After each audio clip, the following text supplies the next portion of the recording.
Welcome to Spaceriffic Reviews. I am Kevin T. Rodriguez, film critic of themoviewizard.com and columnist for Examiner.com. I'm Marco, captain of the spaceship. Yeah, crummy spaceship, you know. Well, anyway, what movie are we reviewing today? We're going to be reviewing Coraline, which Coraline, yes. Henry Selick's next attempt to prove that he can stand on his own 2 feet without Tim Burton. That's right. Coraline concerns a little girl named Coraline Jones who just moved with her parents into a big pink palace of an apartment building where a bunch of crazy eccentric people live, and she finds a little doorway in one of the rooms of the house, and it leads to an alternate reality where mom has button eyes and there's some crazy shit going on. That's probably the best way to explain it, because it's a crazy-ass film. It is crazy. It is, really. I mean, it would be, you're talking like the guy who made The Nightmare Before Christmas and Monkey Bone. Yeah, it is a misconception that Tim Burton made Night Before Christmas. It was Henry Selick, so since he was the sole director, even though Tim Burton's fingerprints are over it, he does have a craziness, and it does. He gets shortchanged for that movie. Just a little bit, yeah. I like it, to be honest. I'm a big fan of it. I'm not gothic. Music's good. Yeah, well, anyway, we're talking about Coraline. Absolutely. Coraline. Anyway, I recently watched Coraline, which is why we're talking about it. I ignored Inglorious Basterds because... Anyway, Coraline is...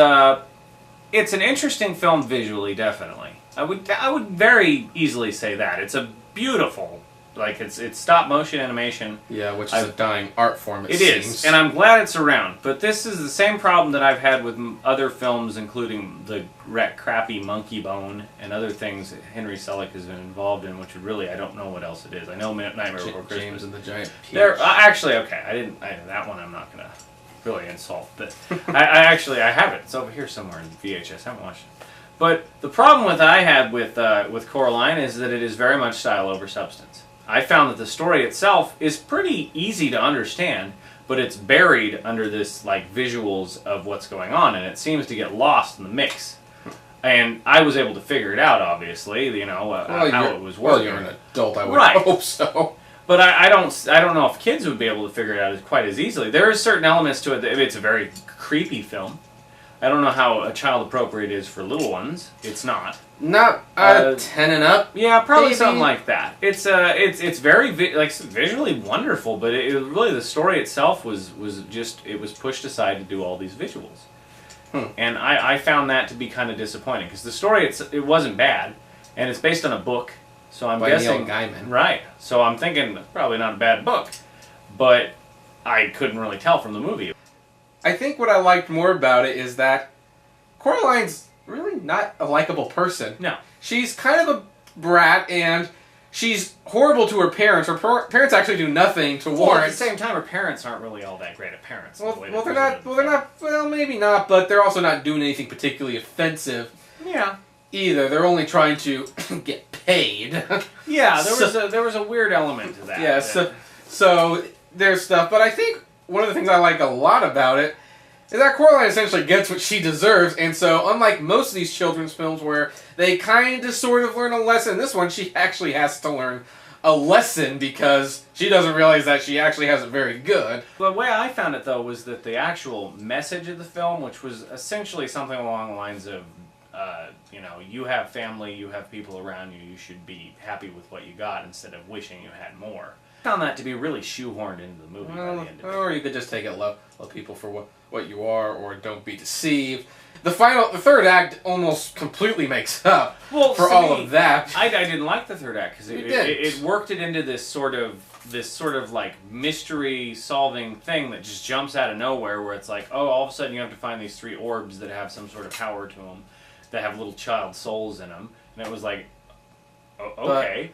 But then they do that, and then there's this grand finale with the mom, and it was like, oh, okay. It just sort of threw it in there. I thought it was all very impressive. Well, it was very visually impressive. And there were some wonderful moments with Keith David, who is the most kick-ass and one of the most underused actors ever, as the cat. Yes. And it was good to see him there, and that was fun. But there was here. Well, hear him. No, and he did a good job. I like anything with him. I mean, he's in fucking, They Live with the glasses. You need to watch that. But anyway, I found the third act to be really disappointing in that sense. That it wasn't bad, but it was taking the entire tone of the movie, stopping it, going, "Oh, we're gonna play a game where we have to search for stuff." Did you like any of this movie? I did. I will say that this is one of those movies that visually makes up for almost everything that it does. I mean, it was not bad. The story, even that, I didn't think it was terrible. I just thought it was not as good as it could have been. There's a certain level of movies that, you know, when you think they're excellent, that they do something extra. You know, it's like Up or Wall-E or not just Pixar ones, even, you know, Kung Fu Panda or Ponyo or those where there's this sort of like there's something extra there. This movie visually had it all, but it didn't have that extra oomph to the story to bring it up to that. I would overall give this 3.5 stars. I'm gonna give it 4 stars. I did like it a little bit more than you. I thought it was overall a lot stronger than you did, but I mean, if this is our biggest disappointing animated film this year, we're doing pretty good. It's pretty all right. I'm a big fan of animated films. You know, there's a lot of effort that goes into something, especially with stop motion. Yeah, well, and the thing and this is just a side note, it doesn't have anything to do with this particular movie, but it is nice to see an animated film use the animation. I mean, even Pixar films kind of fall into this thing where it's like they want to make them a little realistic so people can relate to them, and when it's like, no, it's animation, it's not real. You're only limited by your imagination. Go crazy, and this movie goes crazy. It does. It's very visually amazing. I will give it that. It was one of the most stunning films I've seen this year.